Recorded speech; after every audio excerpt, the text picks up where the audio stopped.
Hey everyone, welcome, welcome, welcome. Hello. I'm going to, this time, because I never do, say hi to everyone. Hey Eve, hey Texas Brat Brat, Eve again. Down the list. Eve. Texas Brat Brat again. Nana for Life, thank you for joining us tonight. Hey Paul, Leanne. We are raw tonight. Messing me up. Yeah, well, don't look at that. Yeah, but Look I'm at. just looking at you. Okay, we're going to be really raw tonight. I Oh got to my tell you. gosh, I'm so tired. We've had a very long day, very long, week. long weekend. They can No. hear me and not you. Oh, long week. And well, you got yeah, because the weekend. I say the weekend because I got to tell you, it started out. The weekend was planned out right. Like we were gonna interview Jennifer Santanello, which by the way, I messed up so many things in that. I did. I didn't even introduce who Jennifer was No. in the. So I had to put text on the video. Did you already put? It's scheduled. I'm gonna actually explain that. It's scheduled for Monday. Oh, okay. Well, tomorrow's Monday. Tomorrow, which is good. And in the intro, I had to put Jennifer Santanello. By the way, this is an interview of Jennifer Santanello, Lila Santanello's mother, who, and you know, she might sing. But I'm like, at the beginning of the interview, I didn't even introduce her. But anyway, we had plans for the weekend to. Thank you, Marlena. I don't, this tonight we're going to talk about What? a lot of that, like the past rude stuff, whatever anybody said. We don't hold grudges. Gosh. We don't hate anyone. We've never hated anyone. And a lot of the discussions tonight is going to be around how to deal with when you get hate. I think we mastered that fairly early because we had a really good mentor who and helped also us. we were put through some hate really early on. Oh, the moment we came out of the gates. Yes, we were just like, it was like what, hours and hours and hours of lives, and we had to figure that out all really quick. It was hard. It was hard on me, and I didn't think I'd ever get used to it. But it's just that overall people are so nice, so that makes up for it. I just have to keep thinking about the positive stuff. So yeah, and like I said, we have a really good friend who talks us through things like that.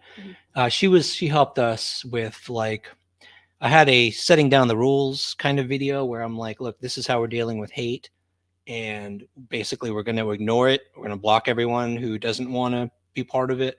And at CrimeCon we heard something really cool too, that they, in the ethics, I think it was in the ethics seminar. We went to 2 seminars that were kind of on that topic. Yeah. The one was the lawyer. Oh, I can't remember her channel. She was so fantastic. The Law Geeks. Something like Something like that. And nerds, Law Geeks. What I loved about what she said is, she said, you just be yourself. You do what you do. Ignore all of the other channels that hate on you. If they make fun of things we do in our live or whatever, we don't see it because I have all their channels blocked anyway. Don't worry, we make fun of what we do in our lives, though. And we kind of make fun of other people privately, but not live. Not live. You're not supposed to say that. Not online. Never online, in private. But who you are attracts people like you. And so you're building a platform of people who appreciate you. You appreciate them. And so the more people who come in, more people who subscribe, they're subscribing because they're basically, when somebody subscribes to the channel, they're saying, I appreciate how you do things. And I appreciate, yes, Emily Baker, I think it was. Thank you, Mrs. Clem. Oh, you know what? I need to be. I wish you could switch. Didn't you have it the other way around right last here, time? if you want to. And on this one, I can actually highlight. Oops, sorry, that's private chat. There we go. There we go. That's better. Yes, it was Emily Baker, I think. And so this platform you're building is your community of people like-minded. Yes. So if we're attracting people who don't like hate, if we're attracting people who prefer to ignore hate, then this community is a community of people who are like that. And anything that happens outside of our community, we really don't care. No. Right? One of my favorite sayings is good vibes only. Yes. That's what I want. We can be the good vibes tribe or something like that. Good vibes tribe. I think there's another channel that's called There that, might but be. And so this weekend, oh my gosh. So Friday, we're gonna interview Jennifer on Friday. And oh no, the dog's Thank you, Rockin' Robin. doing her What's thing. wrong? So the dog too that came Yeah, during the interview at the beginning. I've got some funny clips. I'm gonna do pre-roll clips. One of them is how the dog was pulling on you. I caught that and put it in there. It was gosh. hilarious. But it was like Oh, Moon. it was like Friday was the interview. Oh, here she is. Hi. Is she on camera? There we go. She, What do you have to say? What do you have to say? She was sick. Oh, you guys, she was sick. that's what I was going to talk about. Hey, Cher. Why don't you tell them what happened? Oh my gosh. Well, I don't know exactly. Just was it yesterday? Yeah, she ate. Yesterday morning, she woke up and TMI was puking all over the place, and then we're like, well, she puked once, and I'm like, oh, she's, that's just a thing, but all day, and she was so lethargic, not like herself at all. But you can see now she is, because she's trying to not bite me, but. And we were really nervous. We were nervous because she was vomiting all day. Yeah, I was like crying, like, oh, I never realized how much she means. She was lethargic. Like she's usually jumping on us, acting like this. Yes. And all day she was just laying down, wanted to sleep all day. It was terrible. It was scary. Never thought I'd want her to bite my fingers. I know. Gave us a new appreciation for her, I guess. Right? Yep. So that was on Thursday or Friday? That was yesterday. Oh, that was over the weekend. Saturday. Yep. So yeah, we're dealing with a little bit of her on Friday, and then Saturday she was sick. Saturday, someone texted me and said, "Hey, by the way, there are creators in town, some other creators, but then they mentioned Nug, Adventure with Nug, Adventure, just a little. And I was like, yeah, it's Adventures with Nug. Adventures or Adventure? No, I don't remember. Anyway, somebody will get it right. Yeah. And I'm like, well, I've been holding off. Hey, it's me. I've known it. Yeah, I knew about. So you all, most of you, I think, if you've been following us, exploring with Nug. Thank you, Marlena. Most of you know we've been struggling with this thing we found months ago back in March, and I've been going always in the back of Ryan's head. In the river. We've been going back. We had professionals look at the video. They confirmed, yeah, you guys we need to follow up on this. And I was trying to go. I wanted divers, but I did not want to drag divers down here. And especially if it's nothing, then I wanted to have another video. So I went back. I got to tell you guys, I'm doing this video. Finally, we can share with you all. I'm going to show you, I went back 3 times and it was wind and the anchor didn't work and fail after fail. I tried so hard, but then Nug's in town. Jeremy is in town, and so is Adam. They're both in town this week. I already had his text, because before he was like, hey, let me know. And I told him, I'm not going to drag you guys here if I can't. They were in Knoxville. Confirm, but they're in Knoxville. Yeah. It's closer too. Yeah. But he was in town. So I texted him and I said, hey, you guys are searching around here anyway. We've got that location I mentioned. I couldn't confirm with video a second time, but you want to give it a shot, let's do it. And if you want to. And he goes, well, send me the video again. Sent him the raw clip, brightened. That was all I did to it, just brightened. Him and Adam, they took a look at it and they're like, is tomorrow good? So I'm like, okay, tomorrow's Sunday. Yeah, let's do it. I'm not gonna. Nothing to do. Well, I'm not gonna turn down that opportunity. I was like a schoolboy. I was just giddy. I was just. Jen was laughing at me because I was like. Actually, it's he got up at 6 in the morning, and I couldn't sleep. If anyone knows Ryan, everyone knows that he gets mad when he has to get up at 10. Yes. So, but he was up at 6. I'm like, what is it, Christmas morning or something? Felt like it. My gosh, it's that to have that happen.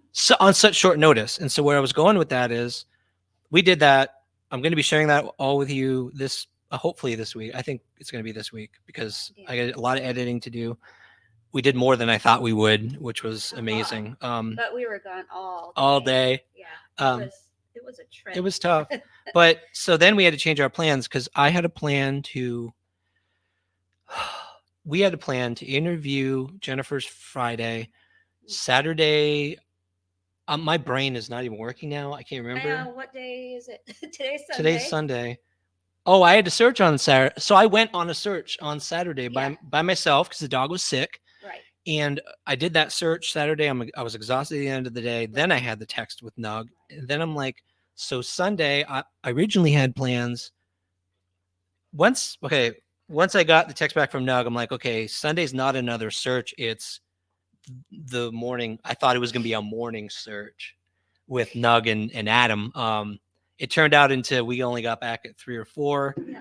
We've got like DoorDash we had to order, which is coming in. Oh, our time to double dash has expired, by the way. Shoot. Just so you know. Can't get treats for the dog or something.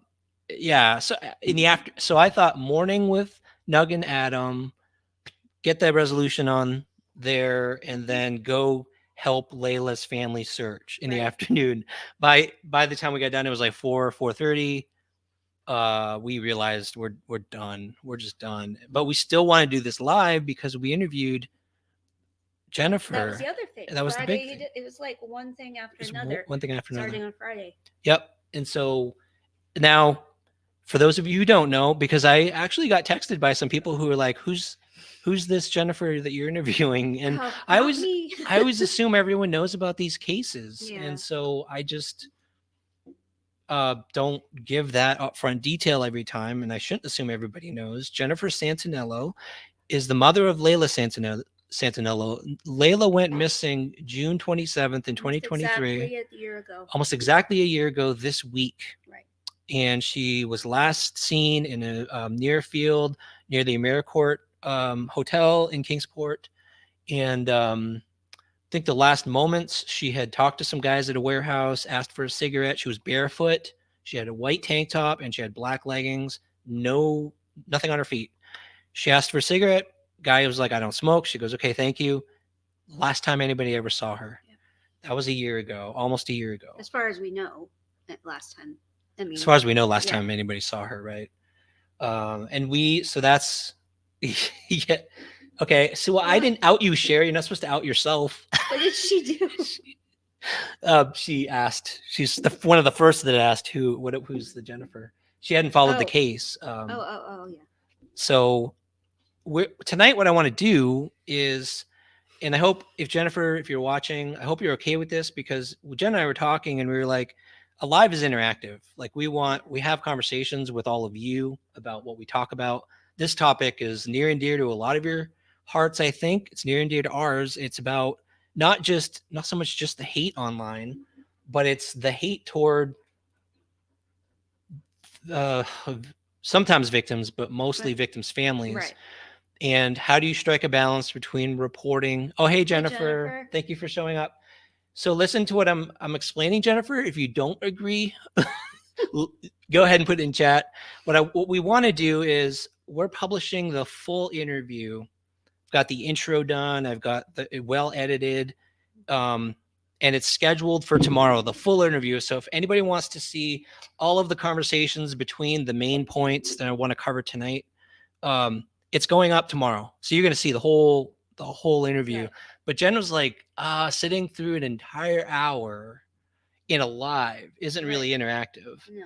So I spent between when we got home to now, I went down I listened to the whole interview again, and I highlighted the key points that Jennifer made that we talked about. And what I want to do is play those clips as we work through the interview, not the most important, they're all important, but the highlights of the video. So we can talk and dive a little deeper. Right. Oh, also, I just want to say now before we forget, there is a vigil on Thursday. Yes. There's a vigil on Thursday for Layla. Do you know the? Yep, it's at Borden Park at 8 p.m. The prayer is going to start at 8:20 near the basketball courts. Yep, so June 27th, 8 o'clock, Borden Park. Better to be there by 8 so you don't miss out chatting with other people who are supporting the family. And prayer start at 8:20. It goes should go until 9 or so. It'd be really great for you guys to come out and show your support. I think good. The Thank you, family Jennifer. would really appreciate it. Yeah, thank you, Jennifer. I'm glad you agree because I was worried you'd be like, well, you're not going to play the whole thing. See, I told you my idea. Yeah, because it's important. Like, there's people in here who are going to have, once we have a clip, and Jennifer made some, in my opinion, some really, really good points, especially from the perspective of a mother of a missing child, how she's dealt with hate that she's gotten, how she's managed that while managing with having to deal with having a missing child. I don't know how she does it, for one thing. That's a lot of stress, and she talks about that, which is really insightful. And Jen's question brought that out because, being empathic, she was like, can you tell me how it feels so I can understand how, a mother of a missing child really feels, and as much as we can. But she gave a really good yeah, she described it really well. Yeah. And I will say, and it's not just because Jennifer's here, but after the interview, having experienced hate like we did, and we'll talk about this early on, the way she responds to hate, and you guys will see this in the video, I love it. Like, it's what our platform is all about. It's how you deal with hate. You'll see what she says. Before we get to the interview, though, we have a little bit of fun to have. Oh, we do? Yes, we do. Did I know about this? I told you I have pre-rolls. What's that? It's before you do the interview, you have video rolls of what we're like before interviews start. My gosh. And so, Seriously? yeah, it's funny. So let's take a look at when we were planning and preparing for Jennifer to come into the interview, what it's like in Jen and Ryan's life getting ready for an interview. All right. And by the way, I can't talk and click at the same time. So why don't you talk about something? I don't have anything to talk about. Talk about what people are chatting about. Oh, okay. Hey, handsome. I don't know. Nana I for life. Oh, yeah. Hey, handsome. Chilly. Oh, come on. Ryan is working hard to make me look like a fool on the clips that he's looking for. I'm not. Yes, you are. Okay. Ready? I'm really hungry. I haven't eaten all day. It's coming in. Arrives between 7:28 and 7:33. Okay. We have 10 minutes before DoorDash gets here. Yeah. Okay. Roll number 1. Here we go. Oh, shoot. Am I gonna? I'm recording. Oh no, Ryan. Hold on. I gotta get that again. I started recording right when you were doing fish. Here we go. And I'm recording now. Ryan. I started recording right when you were doing fish face.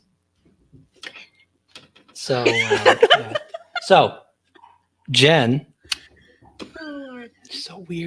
You're so weird. Decided to bring over her water and spill the water all over the place. Oh, Yeah. thankfully, it didn't go in the computer.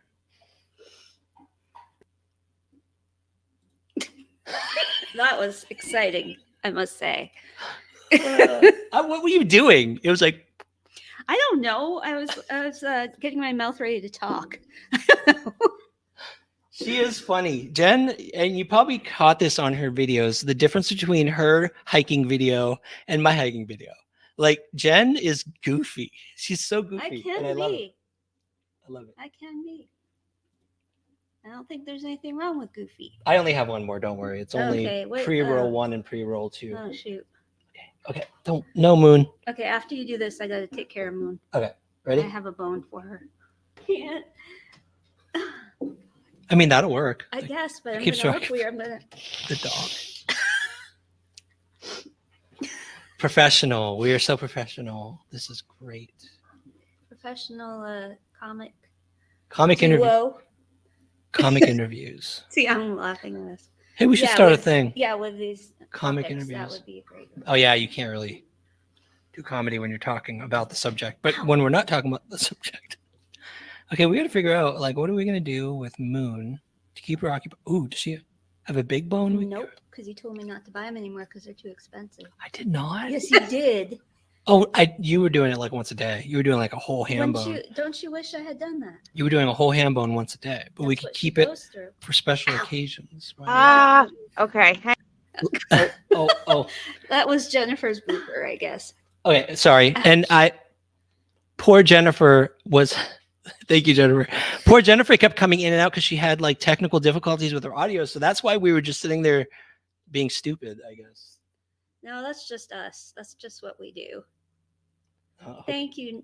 Was it Nance? What a thing. Yeah, with these comic topics, interviews. that would be. Okay, we got to figure out like what are we gonna do with Moon to keep her occupied? Ooh, does she have a big bone? No, I'm gonna take. Yes, buy them please. anymore because they're too expensive. I did not. Yes, you did. Oh, you were doing it like once a day. You were doing like a whole ham bone. Don't you wish I had done that? You were doing a whole ham bone once a day, but we could keep it for special occasions. Ah, okay. We could keep it for special occasions. You know what I mean? Distraction bone. I need that every day. There's a joke in there. There's several jokes in there. I need to be distracted. There's several jokes I could have totally, but they were all inappropriate jokes. Ow. Yeah, this isn't gonna work for a whole hour. You're gonna be sore. So by the way, the dog did not. What did we end up doing with the dog? She went in her playpen. Yeah. So I had to do the ham bone thing because that was the funniest part of it. You got her a ham bone. I got a special one with bacon that's bacon around it. A bacon wrapped ham bone. Yeah. Wow. I'll keep her busy. Okay. Thank you, Shelly. We try. All right. We're gonna get serious now. We're gonna get into the interview. Mm-hmm. I hope I can do the timestamps because this is really weird. Like the video sliders way down here. But I'm gonna do my best. I have no idea what you're talking about. You'll see. I'm glad you're the tech guy. I've got my clips and I need to get them right because I don't want us to like start in and out of conversation, but yeah, start. Let's give this a shot. Okay. Yeah, stop talking and just play it. So mean. Hey, it's me. Okay. I'm gonna pause this. I'm gonna find my timestamps and put them on the screen. Chat's there, just so you know. Mm-hmm. 102. I'll take care of the chat. Okay, you take care of the chat.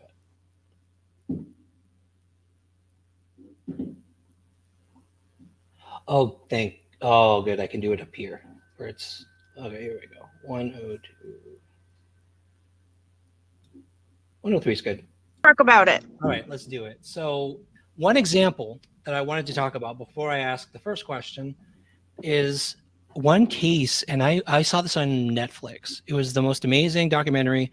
They call it the Gone Girl case. It's about Denise Huskins and her boyfriend or husband. I think it was her husband. She got abducted. She got taken away, and she was missing for like, I don't know, about a week or two. I think it was 2 weeks. And then one day, her abductor just lets her go back home. Just drives her back home, drops her off. She walks in the front door. And the media was like, oh my gosh, that's just like the movie Gone Girl. Right. Have you seen that? Yeah, I've read the book too. Me too. And all they did was draw correlations between, oh, this looks just like this. And next it became the Gone Girl case, which meant they accused her and her husband of concocting this hoax. Yep. Yeah. It became even more of a huge story because everybody like that. It's so much easier to sensationalize, right? But I don't know if it was a year or several years, but it was a long time where they were being attacked by the police. Even the police actually.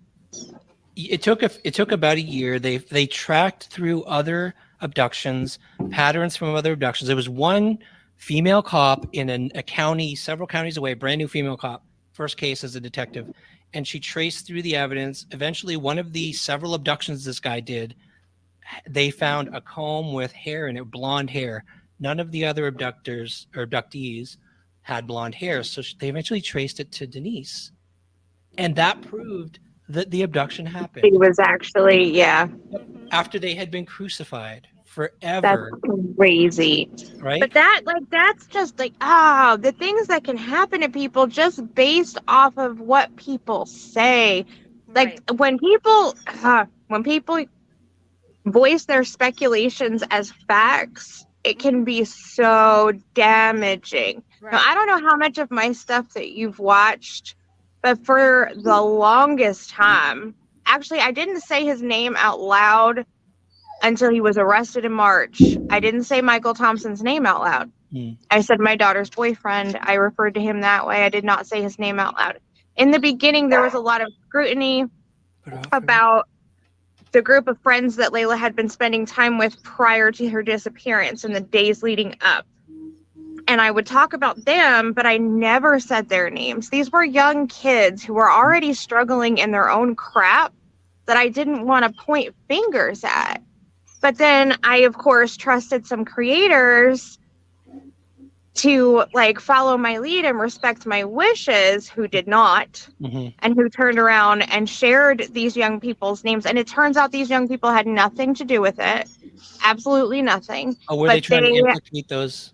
They were trying to implicate them. Wow. Yes. And it's like these are young people that are already literally struggling with their own sets of problems. I don't want to destroy their lives. I don't know for sure if they've had anything to do with my daughter's disappearance. Until I know for sure, I'm not pointing fingers at people. Like, because I know what it can do. I've seen it. Like, I'm a true crimer. I watched this stuff before this happened to me. Like, I know what can happen. I've seen it, and it just, you got to be so careful. That one to me was like, especially that's why I started with the Gone Girl case. Yeah. Because it's not just social media, it's news. The news can, at the beginning of a case, frame certain people as guilty. Yeah. And then nobody believes anything else for the whole rest. It's like one after another. So it's like Jennifer said too, once the names of these kids get out there and the media gets hold of them, whether it's news or social media, these are kids with who knows what they're struggling with. But like, and it's, you know, at least with a case that maybe doesn't get as much national attention or global attention like the Summer Wells case.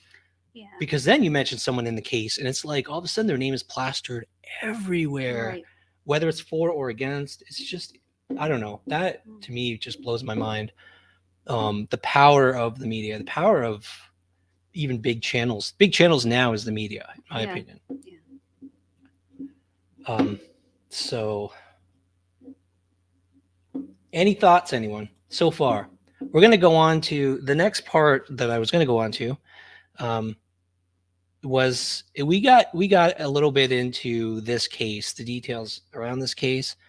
I'm gonna so Jennifer explains. Speaking of how the social media and influencers can drive speculation and can drive the narrative. That's what kind of happened in this case. And if you aren't following this case, if you don't follow this case, I even like we're going to be talking about it. I even jumped on. I saw evidence. I saw a document, and I posted it. And I also saw someone who reported their take on the evidence and some additional evidence that was not really evidence related to the case, which I realized after. Then I put some speculation at the bottom. And I'm not a news reporter. You know, I haven't grown up as a news. I didn't go to school as a news reporter. I'm an electrical engineer, but I've been reporting on my own, like privately, just not as a trained journalist. And I like to think that I'm good at journalism because I have been doing some of that in the past, but I am still not. There's like a 20 rules, 20 ethics of journalism. And most creators, I'm sure, haven't read it. I have, and I try to follow them, but you forget. And it's hard to balance reporting and speculation. And we covered that in this video too. Jennifer gave some great suggestions on that. So we're going to dive into that recent event that I reported on, other people reported on, specific details. I think we do name one name, which is okay because it's in the news. But Jennifer does a good job explaining the rest of the story, stuff that we didn't know when we mentioned it. And I'm just going to say right here, it was related to the arrest of the niece, Trisha, and the details around it, which we didn't know the details. All we knew was the arrest records, the charges, and then what this other person said, which I took as fact. And let's take a look at that. The next two clips are related to those things that happened in this case. And Jennifer helps us understand the backstory and what really happened.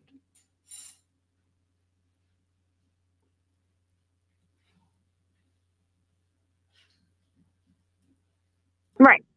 Let's talk about how to report that type of stuff. And we can use this recent example if you want to, because you talked about it on your TikTok, which I might share in the live if you don't mind, because that's great. Okay. You actually gave the whole scenario. You told how crappy the cops treated you. But that situation was also, and I'll give a little background too for people watching this, is I had reported immediately on it. When I saw the case, I saw her arrest record. I think I might have been one of the first ones. I'm not sure, but I was very quick to report on it. And then I saw an investigator's write-up, which he was very harsh toward you. We won't say his name, but he gave extra details. He showed the indictments. And so I'm like, this must be true.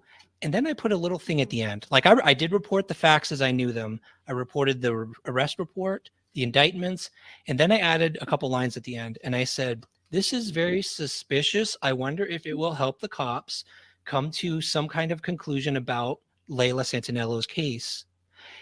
And then you reached out to me and you were like, hey, why did you say this? And then we talked and it made me realize that, you know what, that last line, maybe that was it. Like I voiced my suspicion and I implicated her immediately based on those facts.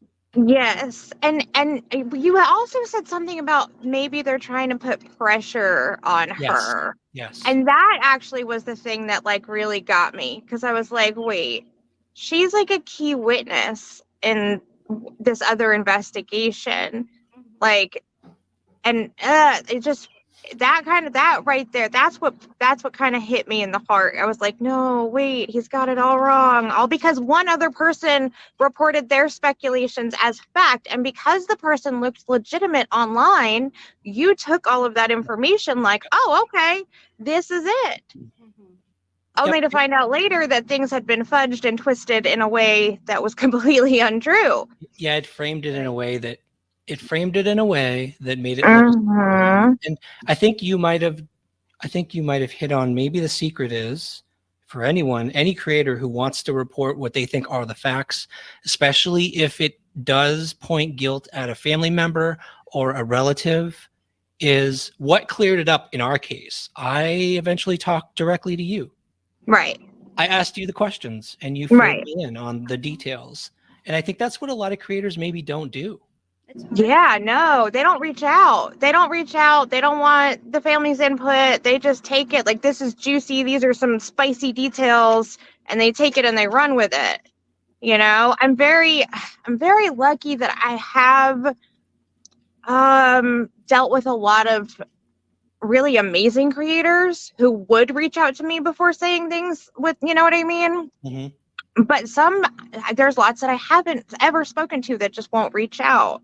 I also feel like it's important to always be sure that when you're speculating, you're being clear about your speculations. Like, this is my opinion. Please come to your own conclusions. Please do your own research, form your own opinion. Stuff like that is very, very helpful. Like, this is how I see this. And then maybe even asking the question, how do you guys see it? Do you have a different opinion? That even gets you more engagement. It gets people talking. So one of the things, when Jennifer was saying that, I agree. And that's actually how some of the true crime creators do it. Right? Annie Lee, sorry, you're getting a mouthful. See, we're in the middle of eating already. Like Annie Elise would do that. She'll say, this is just my opinion, right? So Here's what I struggle with. Can I do this without ruining everything? Do what? I'm on 8:58. I don't know. Okay.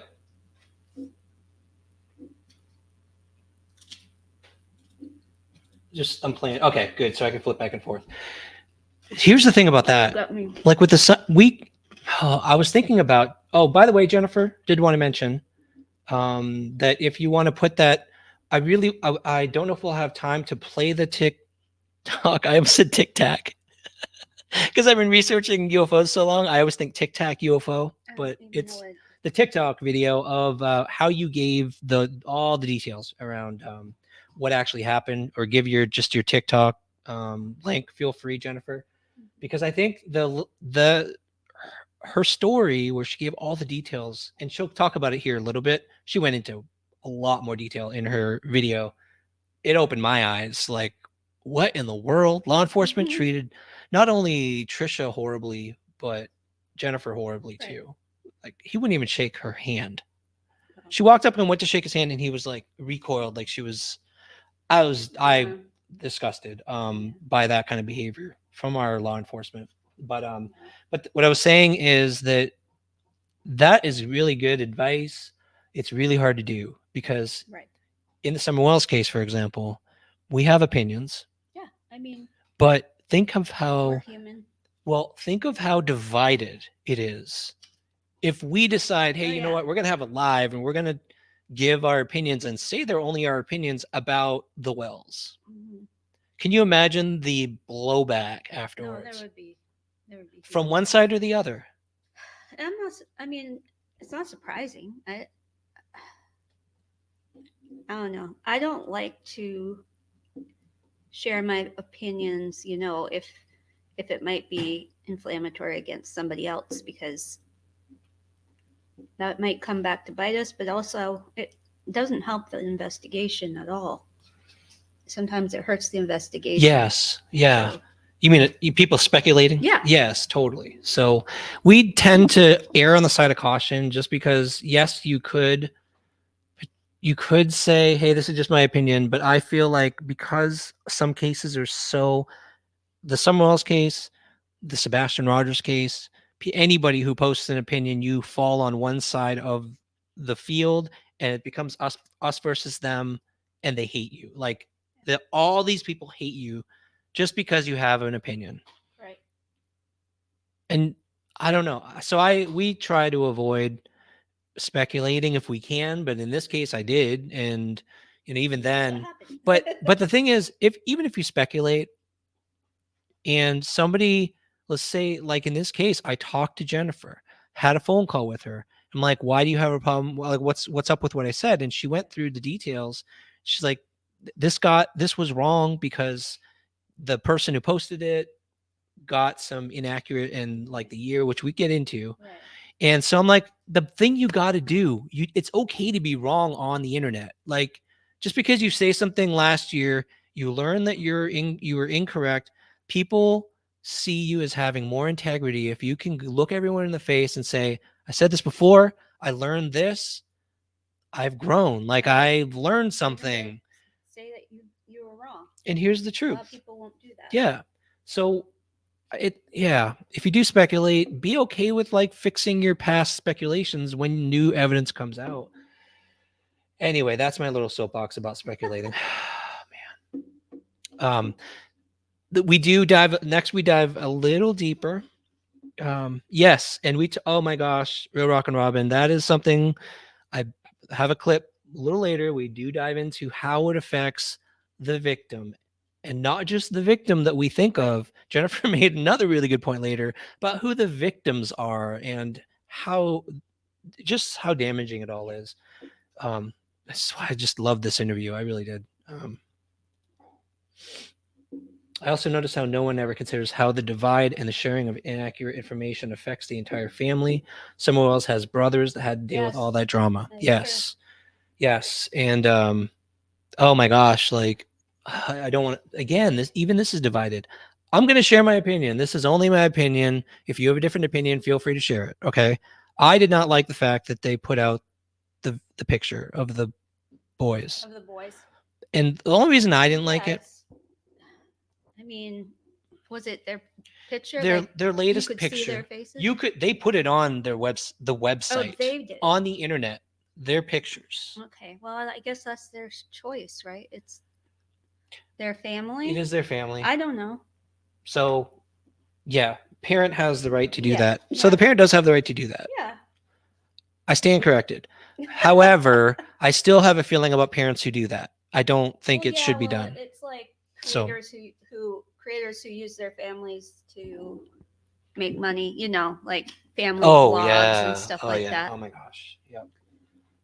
So, man, again, yeah, that's just my opinion. I don't think your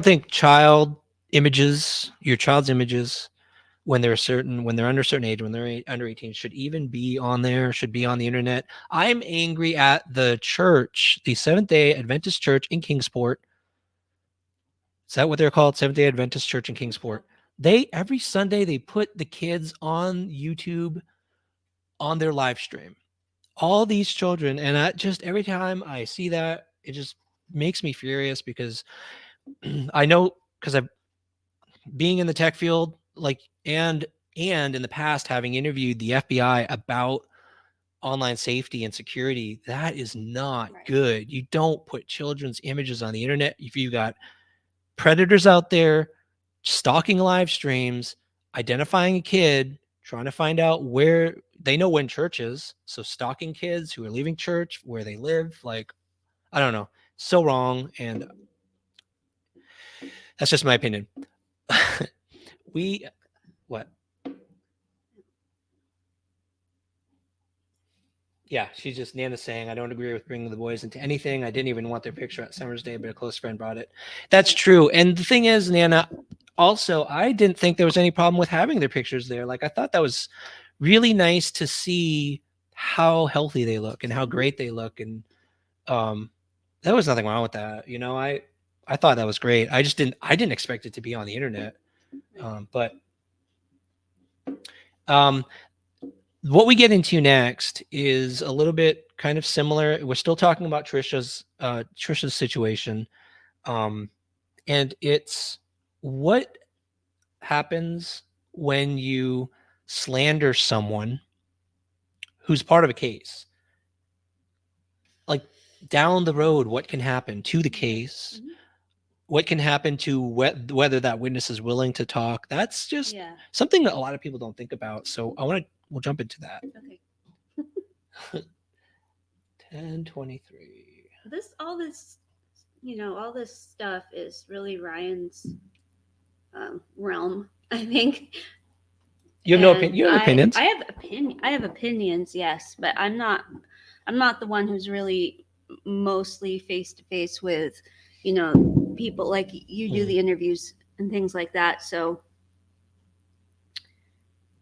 I don't know what my point was, but yeah. Well, yeah. And you even said in this interview when it was done, you were like, well, I didn't really say much. Say anything. I was just sitting there. Like, yeah. But you look cute. Oh. Thanks. Okay, let's get into it. Next. A lot of people have that question right now. In the case of Trisha, and you gave a ton of details. I think you put almost anything out anybody could wonder about exactly what happened, how she got arrested, the point. what the charges were, the fact that they ripped her out of the wheelchair, threw her on the ground.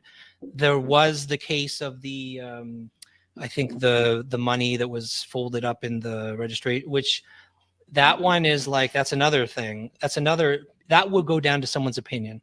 Did she intend to? Did she not intend to? Right. And yes, the officer does get to choose, but So you know her, you're related to her, you've known her for years.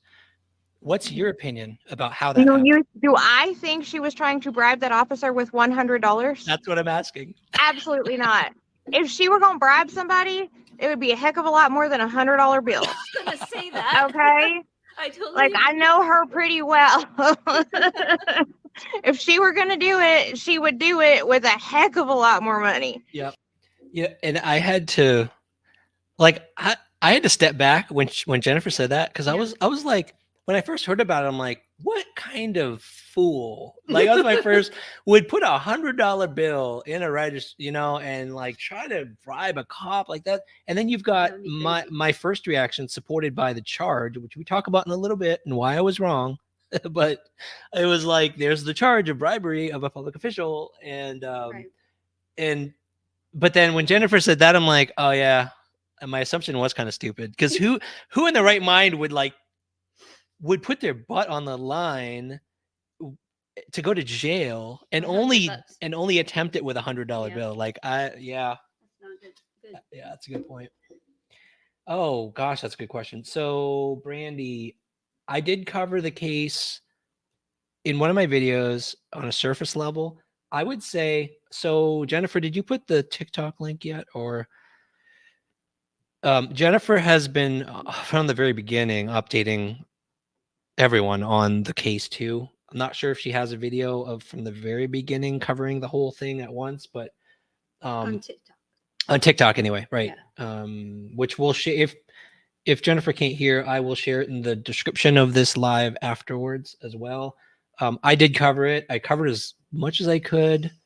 There's also, if you look up Lila Santanello, honestly, there's a lot of people who have covered the case. Another realm. Another realm. It's very easy to catch up on this case, honestly. There a lot of people cover it. I wouldn't go far back because, like Jennifer talks about, there's all this drama from the beginning. Find a recent video that covers Lila Santanello's case. Again, start with mine if you want to, and fill in the gaps with other videos if you want to. On our channel, just type in Lila Santanello. We always do that when we start a search. By the way, I don't know if anybody knows this. Oh, go ahead, Jennifer. You'll put the link. We always do this, by the way, when we take on a new case. We did this with Holland. We always put a introduction to the case, and so I try to pull together all the news reports, anything I can find. That's not really like a deep dive. I don't interview many people. Mm-hmm. This is a summary of what you can see in the news, and this is her story when they went missing and all that stuff. Yeah. Then we dive into it, and we may do interviews with people in the case. We may do private interviews trying to get more details about where to search, but we always have one at least. So, okay, let's get back to this. Okay. That's risking your butt for $100. That cop don't want your $100 in these days and ages. Come on. They had that charge, which was bribery, and then they have somebody said, I don't know if it was that the second charge. Yeah, he did, because he was debating someone online who was asking about, hey, these indictments are old charges from 2022. It doesn't make any sense. And then they said, but no drugs were found, and he said yes, they were, because one of the charges. In this case, in this arrest, what did he say?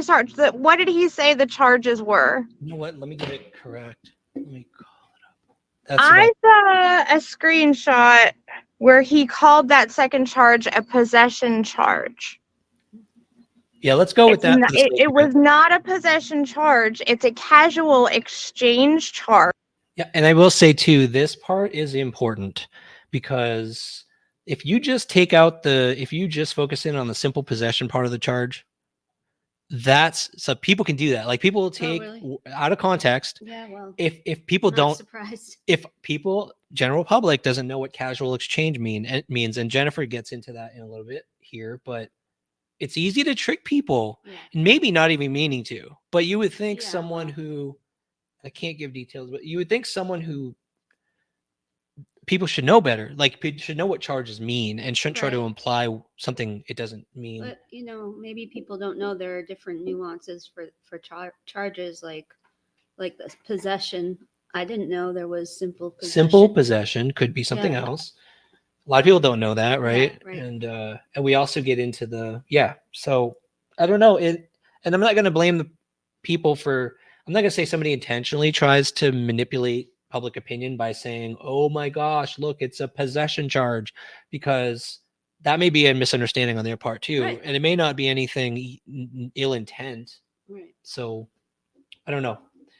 But anyway, Jennifer does explain a little more about these charges here.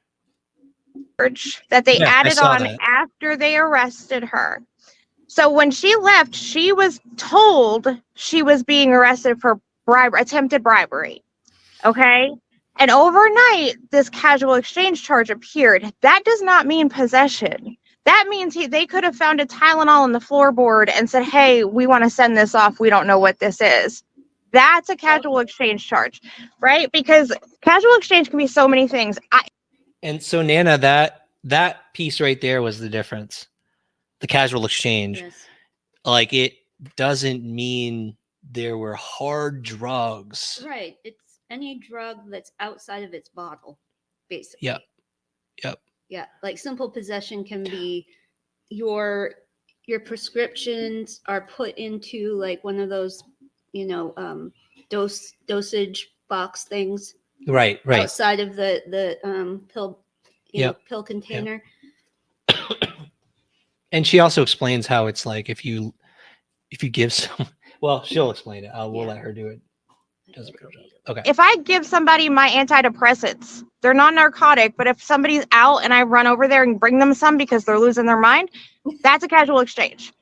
Doesn't have to be a narcotic, doesn't have to be a hard substance. Casual exchange is like, it's a weird one, and you can use it for so many things. You really can. Like, they can tap that on for so many things. It could literally be your own. Let's say I have an antidepressant and an anti-anxiety medication, and I keep them all in the same bottle. Right? Those little key ring holders where you can put your medicine, so if you forget to take it, you've got one with you. You can get a casual exchange charge with that. Like, it's illegal to do that. I just learned that the other day, and I'm like, really? I didn't have. Yeah. I didn't know that, because everybody does that. Oh yeah. Right? Oh, I know, right? So, it makes life easy, exactly. But you can technically catch a charge for that. Now, everyday people that don't have a long history of crimes in their jacket or whatever, they usually don't. But when there's extra stuff that you can tack on to someone, they will. And so that is the problem that I am having with that entire arrest. Of course, attempted bribery for she just registered that car, y'all, like a few weeks ago. She probably threw whatever change was all together and just didn't even think about it. Like, and then you have a cop asking for your registration. You're rushing. And you're nervous. You're handing it over. Your driver has no license, so you're nervous. You don't know what's gonna happen, so you just hand over what you have. You don't look through it. No. I wouldn't. I know my registration's good. Right. I don't know. That whole situation's crazy, and then the way that it was reported was just absolutely nuts. By that one person, not by everybody. Yeah. By that one, it was just, and even like that indictment, the way that he worded it, captioned it, he made it sound like she was the attempted murderer. She's named in an indictment for conspiracy after the fact.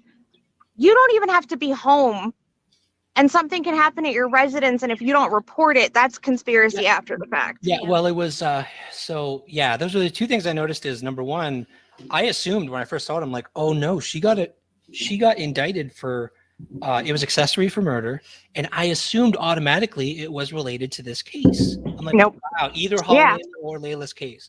And then I started going through it, and I'm like, wait, 2022, that wouldn't quite work out. Timing's not right. They were not missing in 2022. First of all, and then the fact that it was accessory, which is what you just said. It's you don't even have to be present. Yep. Accessory. Yep. But yeah. But the way this person spun this was literally just to damage her. And the crazier part is she is a key witness in a case that person is supposed to be investigating. Mm-hmm. Why slander witnesses? Why do that? I'm like, that blows my mind. I'm not understanding.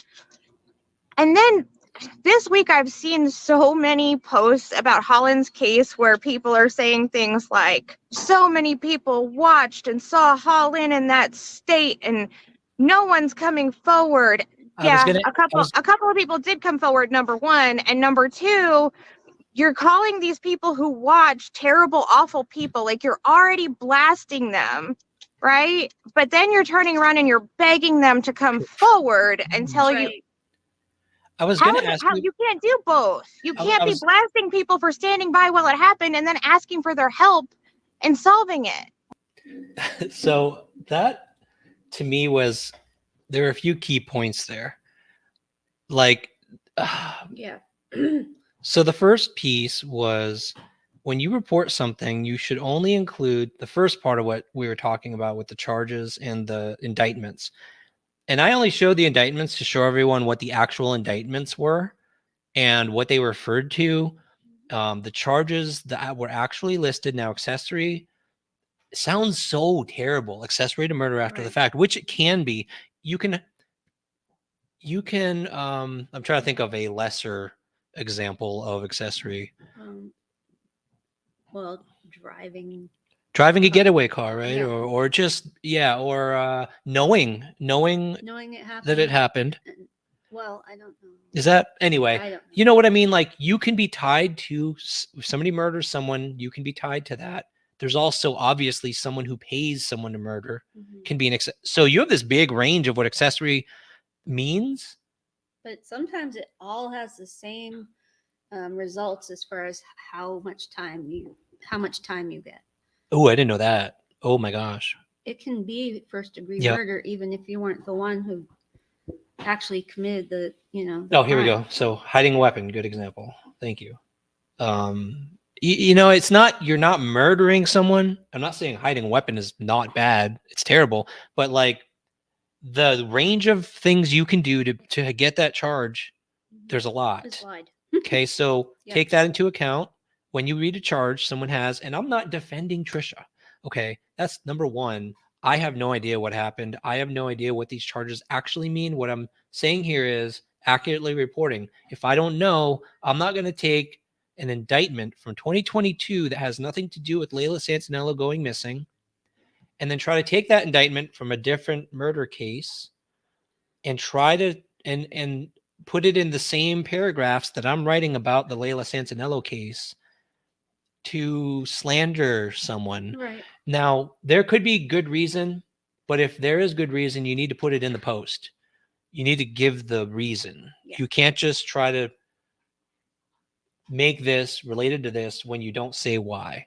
So there's that piece. And then there's the other piece where it's like the effects of slandering someone who's related in a case, like a relative or something. Like I was talking about the trial before. Right. I don't know. It can be more damning than, I don't know. Well, you listen, you watch a lot of true crime. So yes. What can happen if in a trial of a murderer and you have all these witnesses, if someone has brought out all this stuff publicly before the trial that defense needs and the prosecutor needs, can it screw up the court case and like get them off, or just putting information into the public before it goes to court? Driving public opinion. There's some information that just can't be given to the public. And if it is, I don't know. I mean, people have to make sure any claims are substantiated, Yeah, as long as you have evidence for what you've posted. People could say anything. I do know, like when you're gathering evidence, and if that evidence is relevant to a case and you like blast it on the internet before it's presented as evidence in trial, that could be bad. Yeah, it could be really bad. It could be detrimental to the whole trial. Right. It would be. So I would think putting things out about a witness could have a similar effect before they go to trial, right? Yeah. But I mean, people are able to find things out about other people really, really easily. So if you dig enough, you can find anything out about anybody. That's a good question. What? If you're an important person to the case. Oh, okay. Have you heard of cases where they've that's true. That's a good way to get someone to come forward. Well, that's a plea deal. Oh, that's right. That's usually what they try to do, right? Yeah. Yeah, that's right. They'll be like, we'll knock down, right? If you give us this person and all the details. Yeah, see, exactly. Like Brandy said, if jurors know, especially something that's global, like a global case, right? How do you find jurors that aren't going to know about? It has to be people that aren't very in tune with what's going on around them. Like they really try to find people that don't, don't usually like follow that sort of thing. I don't know how you would do that, because like in the Summer Wells case, you'd have to find someone from Antarctica or something that doesn't have the internet or TV. It's true. I don't know. It's just you just have to get the most impartial jury that you can. Yeah. Yeah, exactly, Jennifer. I mean, I'm sure you're working with investigators, right? And they have information. Hopefully there's this trust between you two that neither of you are going to put anything public that's going to ruin the case. Right. So that's got to be crazy hard to deal with. I don't think so. Okay, so and I'm going to skip over. We had a lot of conversations that you can see tomorrow when this goes live, when this gets published. We talk about what happened around the Holland Snap case. We talk about some of the things Trisha actually did experience and did, how she reported things, when she reported things. Jennifer gave a lot more details than that, because people were asking, why didn't this person say anything? And so she brought that up. She had a great explanation. That'll be part of tomorrow's. I gave my opinion about why people misreport, about why I think people misreport. Right. Cut with confirmation bias and just all that. But what I want to get to is digging up information that law enforcement doesn't want released. Did I just say that? No. Yeah, I thought I just highlighted that one. So you can, exactly. That's exactly what and that's the part I'm skipping. Is I was like, people believe something, they believe someone's guilty. Right. And they will find things that prove what they believe, and they'll ignore things that debunk what they don't want to believe. Well, yeah, it's like and people who believe the world is flat, like nothing anybody says. Don't even talk about flat earthers. Okay, well, no, that was a good example. I do not like flat earthers. But then that's an extreme example. But in my opinion, like most. And she talks about the tiers. I don't think I missed that. I love that piece. She talks about tiers of creators. Mm-hmm. And in my opinion, we're mostly talking about the bottom tier here. And she'll explain what that is. But it's oh my gosh, I want to find out how this person is guilty. And it may be the mother, it may be the father, maybe an uncle, whatever the case is. They pick someone, they find something that proves them guilty. Mm-hmm. And immediately they're like, I got a scoop. Right. And then there it goes. And then they put it out, and then a bunch of people counter it. And it goes to the wolves. Then it's just madness and mayhem and drama, and people debunking it a lot of times because they didn't do their research. So then you got the debunkers making fun of the people who originally had the thing out. And then you have whole YouTube sites just devoted to one small, section part of the whole case, which is crazy to me, but. And we'll talk about the effects of all of that on the cases and on the victims too. Yeah. This next part is we talk about the victims. We talk about who the victims are. That it's obviously the missing person is a victim, but the impact is so wide reaching. We get to that 2206. See how hard it is? Look at the slider. Yeah, let's do 2208. I guess I couldn't do that. It didn't occur to me as a true crime participator, I guess, prior to being a family of a victim. Mm-hmm. There's not just one victim in these cases, man. There's the family is also victimized enormously in so many ways, even without the scrutiny of the media. Mm-hmm. I am now a victim. My granddaughter is now a victim. My sons are now a victim, right? And then, I don't know. And then you think about the added scrutiny of the media, what that does to these kids, what that is going to do to Nova Grace 15 years from now when she looks all this up. What is that doing to my 14-year-old son who's just coming of age? Right.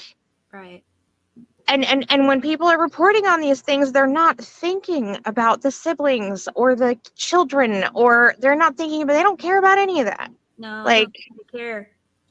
Yeah. And we did go on and we talked about the emotional impact when people negatively report against the family on social media.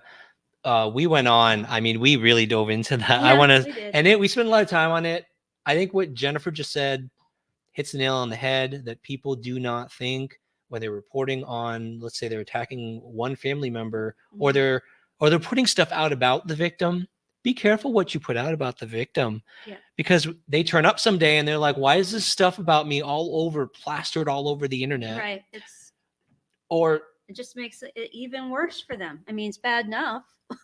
Now they come home to see, you know, all of their life just laid out for everybody to, you know.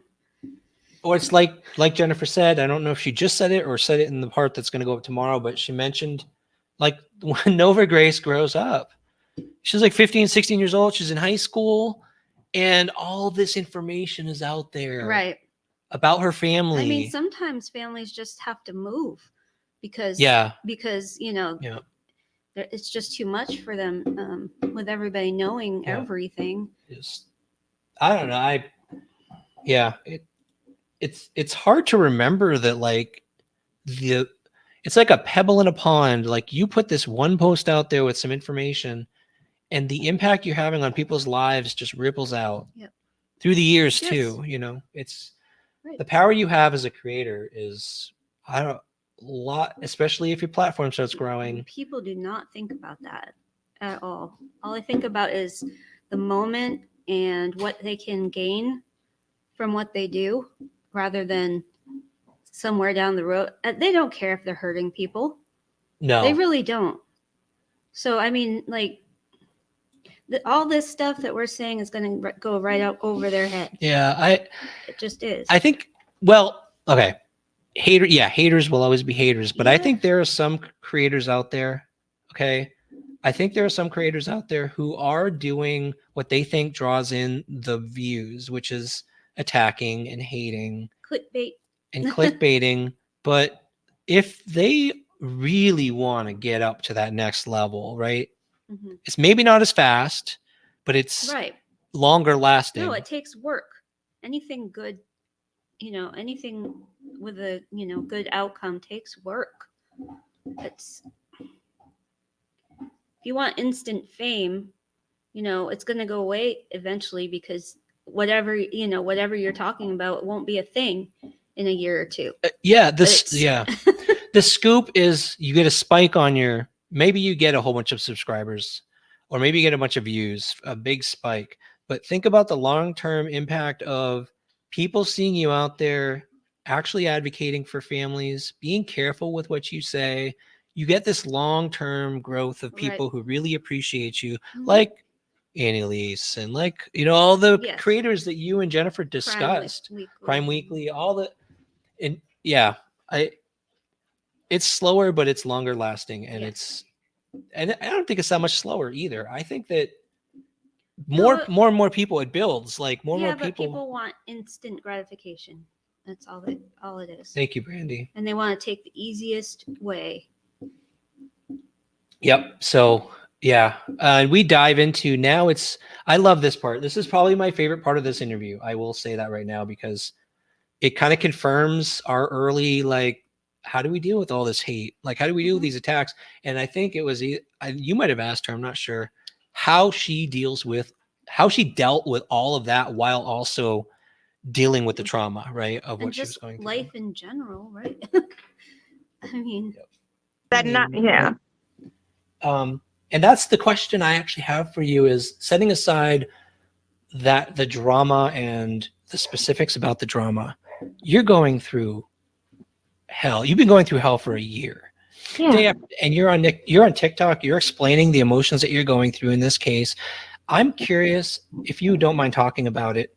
Already dealing with that, when you've had cases where creators have released something that attacks you, attacks your family, that's added stress. That's added emotional impact.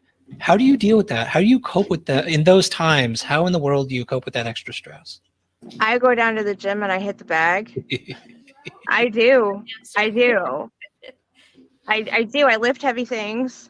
I run. I mean, I have to get it out. Like, I get so angry and I can't. For me, it has been 100% key to not acknowledge the hate. Right. So smart. It's hard though. It is so hard. I can't tell you how many times I've wanted to explode and also like put all the receipts out. Like I have all the receipts that go against everything that has been said. Which I assume could hurt the investigation. No, I don't think it would hurt the investigation. It would just hurt the people that Oh, you want to go after the only way that it would hurt the investigation is this, and this is why I haven't done that. The way that it ends up hurting the investigation is that people stop paying attention to the investigation and they go after these other people, and no one gives a crap about Layla and her case anymore. And that is what I don't want. That is what I fully understood when I considered doing it very early on, right? Because I'm literally being lied on, and it's not just by creators, it's by other people too, and it's people like by people connected to my life, right? And I can prove them all like literally wrong. Like I can prove that everything they've said is the opposite happened. You know what I'm saying? Like I have it all on paper. But to do that creates this mud-slinging war, right? And now it looks like all I'm doing is trying to throw mud back, even if my mud sticks or whatever, and theirs doesn't matter.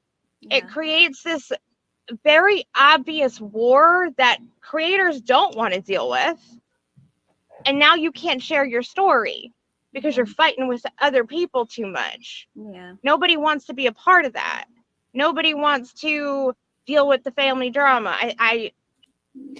So I do have to say that part, she made really good points. Really, really good points, but I could sense Jennifer like wanting to let loose. Do you know what I mean? Like she goes, but my mud would stick. You know what I mean? It's like to hear the mud. Yeah. And it's like, oh my gosh, I felt that. And I said in the next section, which I'm skipping, I was like, I feel that so much because like, you could hit them even harder than they hit you. Of course. And you want to so bad.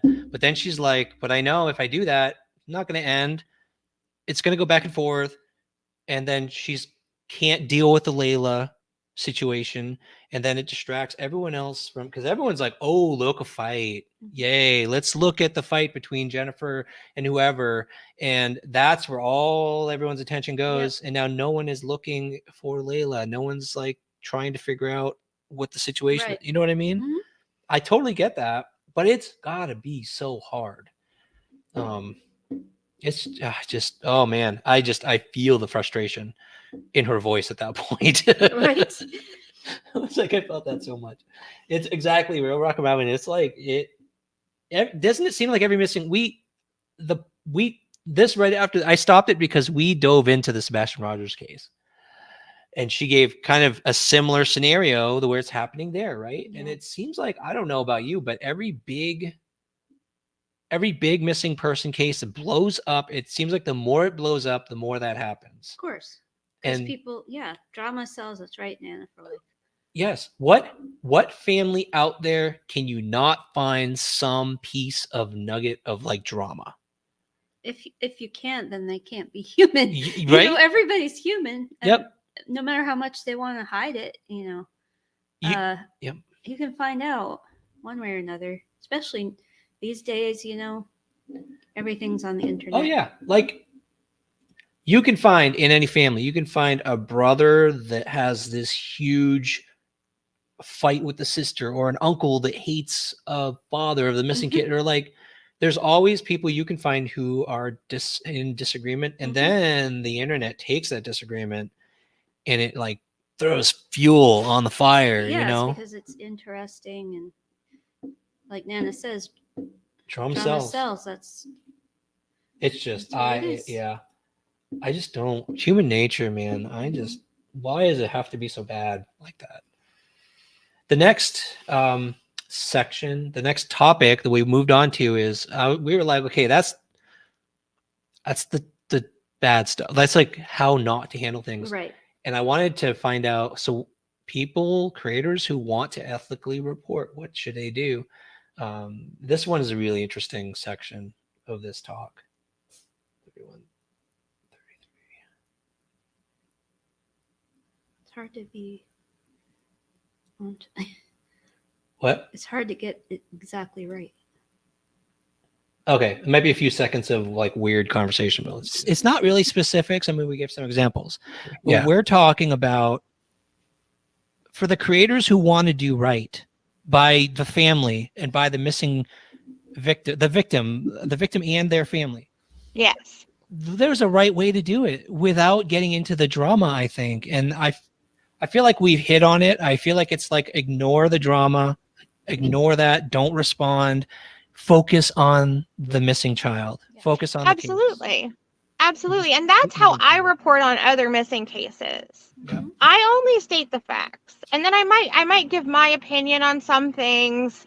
You know what I mean? But like even if not like Sebastian Rogers, I've reported on that case a handful of times. I don't touch on Seth Rogers said this and said that. Yeah. Like I don't we ain't playing those games. I'm not playing those games. Absolutely not. That's not necessary. Like I don't need clicks and views that bad. Right. That I would perpetuate that kind of a hell for another family. Of course, yeah. It takes real discord. Like, yes, the family has real discord. There are two sets of parents and there are disagreements, and it's what we talked about earlier. It's like, yes, maybe that exists. What the hell does it have to do with the case? Does it really have anything to do with the case? But No. they don't care because it creates drama. It brings in clicks and views, and boy, people love to see conflict. Absolutely. It's They so really, weird. really do. Yeah. But if you'll notice, though, and this is what I want to point out to any creators watching this, and this is something that I learned when Lila went missing, because I wasn't fully aware. Like, you look at some of these bigger creators like Kendall Ray, Annie Elise, they don't do that crap. Yeah. No, they don't. And they got where they're at because they don't do that crap. They do their research. That's what they do. They do their research. They're very careful about what they say about who. Like, they know what they're doing. And they're advocating for families and advocating for victims. And, like, it's all about that, right? Like, we did Kendall Ray. They were amazing. They were so great, even in dealing with the fact that there was some disgruntlement inside the family. They managed that absolutely beautifully. I was so impressed. And then there's these like tiers that goes down in tiers, doesn't it? Like you have your big top true crime reporters, and then it goes down. Bailey Sarian, she never gets involved in the drama. I mean, she's just incredible. But then you drop down, and the lower you go, it's more. You add a little more drama, add a little more drama, add a little more drama, and then there's like this lower tier, and there's like 2,000 different little smaller channels, and they're all fighting with each other, and they're all bullying each other, and they're bullying families, and they're bullying victims, and they're bullying witnesses, and it's like, this is disgusting. Right. Well, that's all they do because they don't want to do the work involved to. It's crazy. Do it right. It takes work. Yeah. It takes work to talk to families, to check, to do your research, to confirm documents, to do FOIA requests. That takes work. You know what? Right. It's so much easier to sit behind a desk, find some other creator that you disagree with, or a family. Oh yeah, and team up with your friends and bully them and bully families and bully. It's crazy. It's absolutely it's just so much easier, and that's. We kind of went off on you could tell both of us, neither of us can stand the bottom tier that she described. And I almost wanted to say, you mean like bottom feeders? Yeah. I think that's what she was getting at. Yeah. That's what they are. Yeah. And that point is actually, they do gain a following, but I think it stops. Yeah. Well, I mean, after the whole thing dries up, what are they going to do? Well, there's so many of them, and they're at the bottom because you can only. I don't think there's an audience for that. There's an audience. Here's an example. There's an audience for these two creators who hate each other. Yeah. But that audience is only so big. Right. And so then they have to go hate someone else. But that audience is only so big. So they hit this. I think they hit this peak, and it's like they have nowhere else to go except hating more and more people. Right. Instead of just like we were talking about, elevate yourself above the hate, figure out what you want to accomplish, what you want to do, what you want to focus on. And that's way bigger. Mhm. There's a world out there of other people who want also to be part of that and help and do good things in the world. Right. You know, Mhm. you're reading comments, aren't you? Possibly. Is there anything you want Sorry. to comment, reply to? Not at the moment. I'm good. Yep. So that was that was another one of my favorite ones. So you all know Jen is always, she usually focuses on the emotions someone is feeling. So this next part, Jen really wanted to get into, like, because we want to be able to advocate. I wouldn't even say advocate, because an advocate does way more. Like, we want to be able to support a family and to support a family going through this. Oh, yay, DoorDash is here. No, Kayla's here. Oh, okay. We already got the DoorDash. Hi, how are you? Lost my train of thought. That dog like wipes out my brain when she barks. That was a loud bark. Yeah, Jen likes to. We want to understand all the aspects of what they're struggling with, because when we approach them, we don't want to add more stress to their life. And I've always been interested in psychology, and that goes along with it. Yes, take the high road. It's less crowded. Thank you. Yes. It's so true. Yeah. Okay, so this is Jen finally got a word in edgewise. She actually got to ask a question. Yeah. Thanks, Ryan. Moon just brought me a sock. And by the way, this part, I felt so bad because Jennifer, as you can tell, I think her mic was better than ours or something, because I had to like reduce the volume of her mic to make it match our volume, but then she couldn't hear us that well during the interview. So poor Jennifer was like trying to put her ear. That's what she was doing. Felt so bad. Putting her ear near her phone so she could actually hear our questions.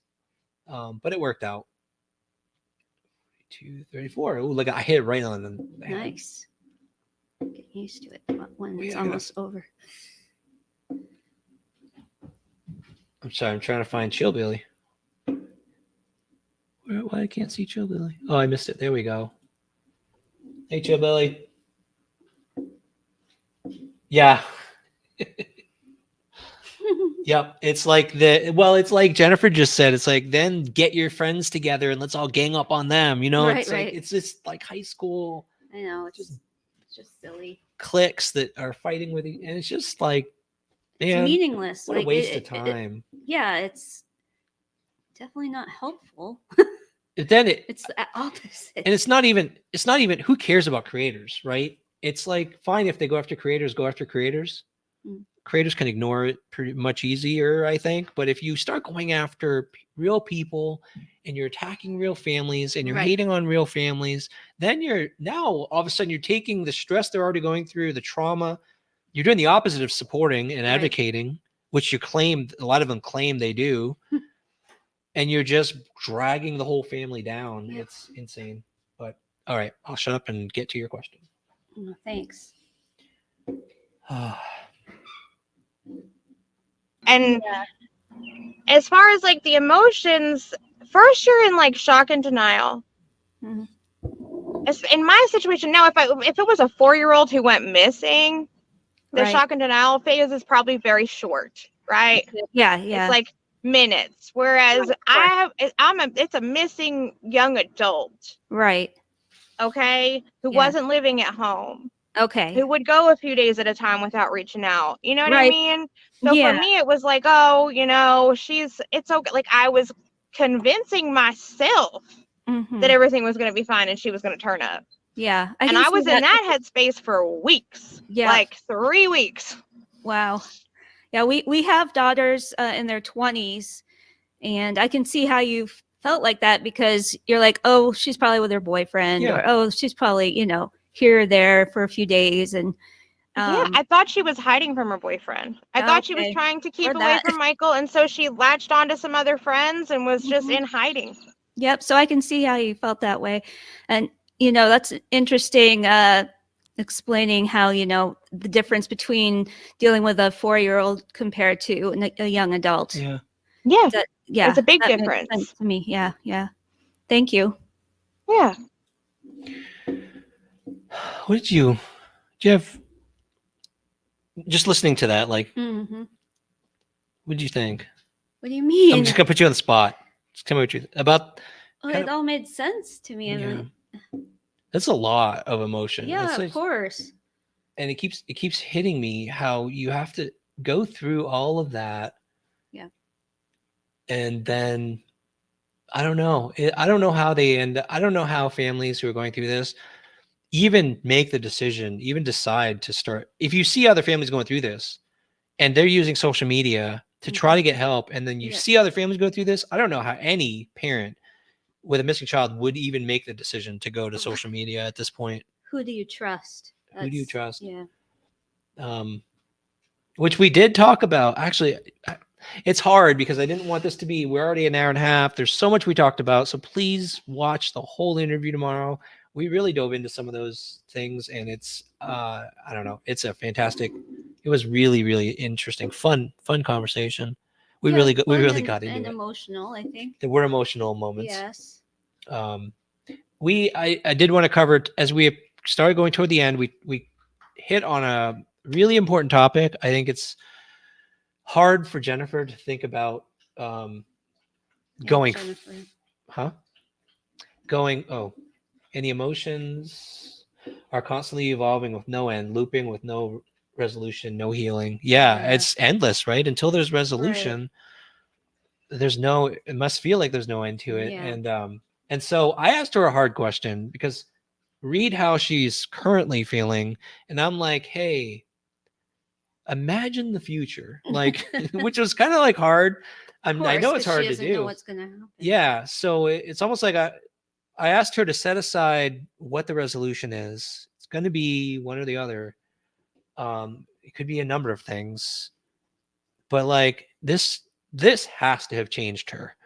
This has to have changed her, and like her future plans, future goals. So that's what we get into here. I just, I don't know. This touched me, like her plans for really where she sees things going. 4420.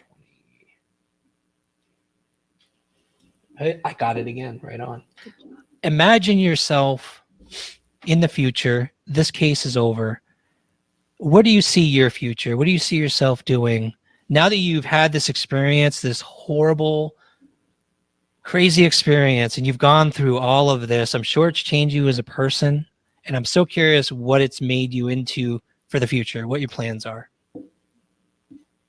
I think about that a lot. Actually, I think about, if there was a conclusion tomorrow, where would I go from there? Right. I don't think I'll ever stop advocating for missing people. I don't think I'll ever stop that. Yeah.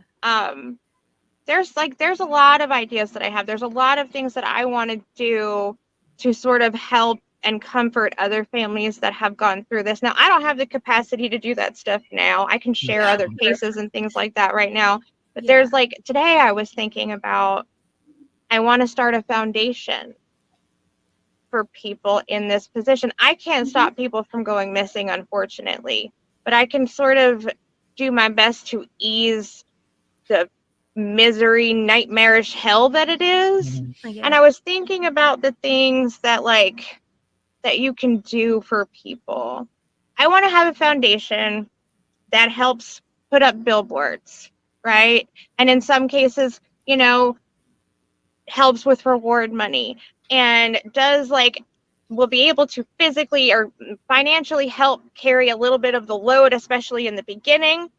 Right. But I also want to be able to do things to comfort these families, right? Like, nobody ever thinks about certain aspects of this, like donate a weekly maid for 2 weeks, somebody to clean the house, donate, that we have the meal train, and that's wonderful. But there's so many other things that you don't have as a parent. or, you know, if I was a wife and the husband was missing or something like that. Like, there's so many things that you don't think about that you don't really have the capacity to do because you're running all over the place searching and doing interviews and doing this. And by the end of the day, you're so exhausted and the house is starting to pile up with craziness. And you know what I'm saying? Like, there are so many things that can be done for people in this position. I would like to be able to, I don't know, have a foundation where I can donate services to people that are struggling and suffering, and you know what I'm saying? I don't know if that makes sense. It's not a fully formed idea. That's where. But even like respite, like it's been a year, and I was thinking today, like what I wouldn't do for 2 days in a friggin' hotel room with no phones and computers. Like the regeneration that I would be able to get for that. But like, you know, he can't take time off for anything outside search efforts. We can't afford it. You know, we can't afford to go and spend however much on a room. Like, we can't afford to do those things. Terry, surprise, we're live. I actually paused the video. We are live, just so you know. All right, continuing. This is a long clip, but well, we're talking about an interview. That's why it looks like it's not. I just love I know I just love like trolling. I to troll trolls. I like to troll. Listen to her. Anyway. Things. The only times we go places is when we are doing something for Lila, or you know, sometimes we have to go out of town to pick up Nova Grace because she kind of goes back and forth between my sister and I. But like, if it's not for Lila or Nova, we just can't do it. And I wonder about the other families in similar situations or even worse situations that like they need a break, or they could use like laundry for a week, or like just those little things would be so amazing some days. I don't know. I don't know about you, but I never thought much about. You know, when you think of advocates, you think, oh, they need someone to help guide them through contacting news organizations, dealing with law enforcement. And it's like I never thought about they need help with just life in general. Yeah, just I don't know, when she said, what was it? Well, something as simple as being able to take 2 days and just getting away, like it totally makes sense, but I don't think I would have thought of that. Yeah. Or like, hey, I'll help you do your laundry. Like I wouldn't even, I don't know. That's the simple things when you're in traumatic, and you know, when you think of trauma, it's usually short term. That's true. Most trauma, you go through some family trauma, it's like a month or several months. Resolution. Somebody gets sick and then they have to go get an operation and then it's over. And then she's in this traumatic state that's just like, when's the end gonna happen? Yeah. When is the end? It's gonna get really heavy. Ongoing and ongoing and ongoing. And just to get that little bit of help, I could see how that would be tremendous. I think there's one little piece left. It's not right. There we go.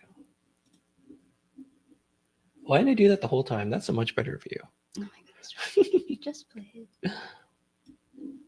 With the whole foundation idea, I want to be an advocate. And I know that there's so many advocacy groups, but there's never, when something like this happens, there ought to be somebody from one of them foundation that shows up at your door. I was going to ask. Hi, I'm here to help you. I was going to ask you about that because that's one of the things we heard at CrimeCon from an advocacy group. Advocacy group. That was hard to say. Is there aren't enough well-trained advocates, and I would. There's not. And I was. There's not. And then I'm an advocacy group, but like, you can call me and I can point you in the direction of different resources, and that's.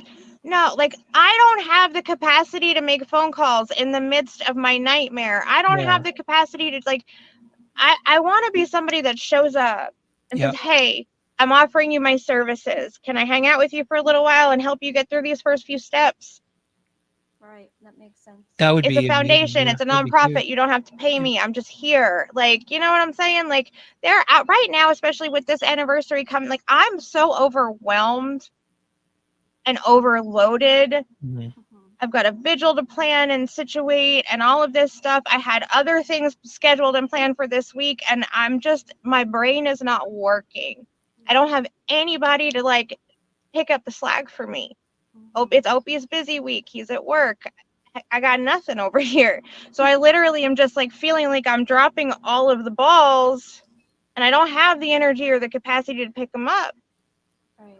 Jennifer, I assumed that when this first happened, that you had that person. I thought you had someone, maybe through the police department, an advocacy, I can't say that word, advocacy group, who actually would had set down, because what you described to me just a while ago, that feeling like your muscles are all tight and you're always feeling like something's going to happen. You know what that's the same description that soldiers give when they're in the middle of a war, that constant state of alert. And that's what you are in the middle of. And so did you get that level of resources, or are you saying nobody sat down with you and helped walk you through this? No, I had to wing this. Literally all on my own, while not agreeing with a certain group of family members and having to figure it out on my own with them in full disagreement of everything I was trying to do. I had to figure out what was best for my daughter and how to put her first, literally all by myself. Like, my siblings had like a text chain with me, but they're out of state. Like, they can't do anything for me. They can give me their opinions. That's not always helpful. Yeah, I mean, that emotional support, you kind of have to do that in person. Right? Opie can only do so much. Yeah. Like, he does. He shows up and he is friggin' amazing. But he's not always here. Somebody's got to pay the bills. I worked the first 2 months into this, and it just got so overwhelming. I was crying, like literally in tears, hysterically crying throughout my shifts. It just got to the point where like I couldn't focus on anything else. Yeah. And that I just had to stop. Like, there just wasn't any more going. Like, I just couldn't do it. And that was not fun. I bet. And now he's the only one doing the working. And then when he's not working, he's helping me with the baby. And he's helping me with literally every search effort that I make. And yeah, it was, I think that part of the video, it just made it real to me, like how many little things we don't think about that they go through. We ended, I'm not going to play it. I think let me go here. We kind of closed out, but we mentioned the vigil again. So I want to mention the vigil again. There was one thing I want to talk about. It might be a touchy subject after we mention the vigil.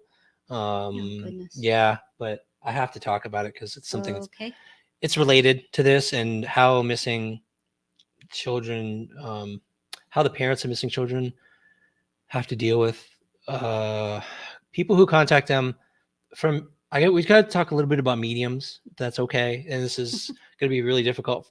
Not difficult for me because everybody knows that we take mediums and psychics into account, but I just want to mention something real quick.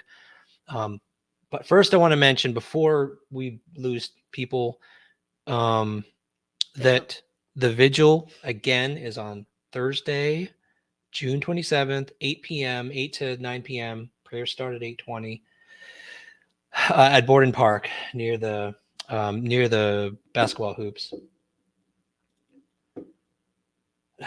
Thank you, Jennifer. And it was wonderful talking. Yes, thank you so much. Any time you have, I know is precious, so I really appreciate that.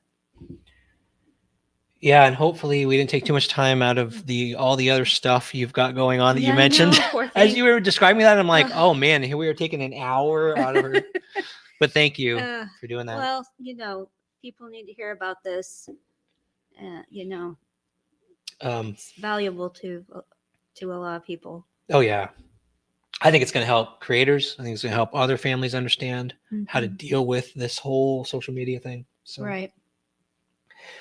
The last topic is, so when we do searching, when we get out there, when we actually do research for searching, we work with a lot of different mediums. I will go out. Actually, you know what's funny? I just forgot about this. What? When I was doing research for Lila Santanello's case, I look for smaller mediums Yeah. that seem really authentic. Right. Like they It's aren't hard to doing find. a lot of showbiz type stuff, right? And I want to go for the ones that like, well, maybe they're just doing their thing they're not doing it quietly. for money. Yep. And I reached out to one, Helga. I wish I could remember her channel. I will put the for not remembering your channel. I'll put it in the description because I'll find it and put it in there. But I reached out to Helga, to ask about her Lila Santanello, or if she would do another follow up. Or I asked the question about Lila Santanello and her reading, and then she said, "That's interesting." Just like the same day, Jennifer had reached out to her to ask about the video, and so Jennifer and I almost started talking to each other indirectly first. We were talking through the medium. That's funny. And then we ended up talking directly because the medium was obviously. like, you guys talk. But what made, number one, that was a weird coincidence. Number two, it made me realize that wow, parents of missing children will turn to mediums. They will turn to psychics. And I want to just this is hard. I want to let parents of missing children know, since we've been doing this for a long time, you're entering a wild west when you start going on YouTube and typing like your child's name space reading. Goodness. You'll get, like with Summer's case, you'll get thousands probably. Yeah, Smaller case. I wouldn't do it that way. Yeah. I would not do it that way. It's personally, I don't understand psychics that don't actually, meet with people in person. But yeah, that's kind of difficult. Well, that's because you're an empath, so you got to. Like, I don't understand all that, so I'm not going to give any opinions because I'm not well versed. Well, I just do my own thing. That there's no real name for it. I just do it. Well, it's being an empath, like you. Yeah. Your thing, in my opinion, I've never considered it medium or psychic. I'd consider you being able to sense the good or bad in people and places. Even other people I've talked to, some in here, have even said they're like that too. They feel people's emotions. Right. So, but what I was getting at is that we're reached out to by, I don't know, at this point, the list is probably in the hundreds of psychics out there. Okay. Thank you, Helga, the Psychic Medium channel. Give her some traffic. She's actually does a really good job. We have a vetting process. I've gone through it on my video. I don't want to go through. I just realized I've gone through the whole vetting process. And if you're a parent, actually, I'm going to put the link in this video. If you're watching this and you're a parent of a missing child, or you all of a sudden have become in that situation and you're thinking of going for psychics, please check out that link. I describe our process of classifying psychics because you can easily get drawn into spending a whole bunch of money, following leads that will have you chasing your tail and going in circles. Go ahead. I gotta say goodbye now. Yeah. Bye, everybody. I have to take care of Moon, but it was nice, talking to everybody. Bye. Bye. Jen hits her limit usually around that mark anyway. Where I want to, the reason this is important to me because we have that checklist for a reason, and it's so we don't end up going in circles. And I'm not saying that because we haven't. Like, we started looking for any psychic reading out there, and we would go to that location. At this point, if we did that, we'd be driving to Utah, Chattanooga, Florida, which we did, but that wasn't a psychic. That was a sighting. Like at least 5 states. And some of the descriptions are so vague, like the vague descriptions will drive you crazy. You'll be going on Google Earth looking for those things in Google Earth, and you'll come up with like 100 different locations too. So just be careful. Focus, if you can, on the evidence that you are working with your PI. focus on those things. Use if you want to use medium input, make it like a small percentage of what you're taking into account, and make sure they have a good history and all the other things I'm not going to get into, but it's going to be in my link. Please watch that video and just fast forward to the part where I talk about the checklist I go through. So I feel for families that are going through this, and I feel like they are so susceptible to people who take advantage of parents of missing children, not just those types of channels, but even honestly anybody that reaches out. In the interview you'll watch tomorrow, you'll hear examples, not names, but Jennifer talked about how when she first started, people, they see this case that could blow up, and that could get them views and increase their their traffic and make them grow, and not so much advocating for families. So you've got to be careful about who you work with. Jennifer gives a lot of that advice too in the interview tomorrow, so make sure to watch that. I'm going to close it out tonight. Thank you all so much for, I know this was kind of like a semi-live, but we wanted to get kind of these clips out there and get everyone just to see the insight that Jennifer had. We appreciate you, Jennifer, for talking to us. Appreciate you all. Thank you, mods, for staying here for almost 2 hours, keeping out the trolls. Love you all. Thank you all so much. And it's going to be a very, very interesting week. We've got some crazy videos coming out, a bunch of different things that I did not expect we would have. So looking forward to that. Have a good night. We'll see you all later.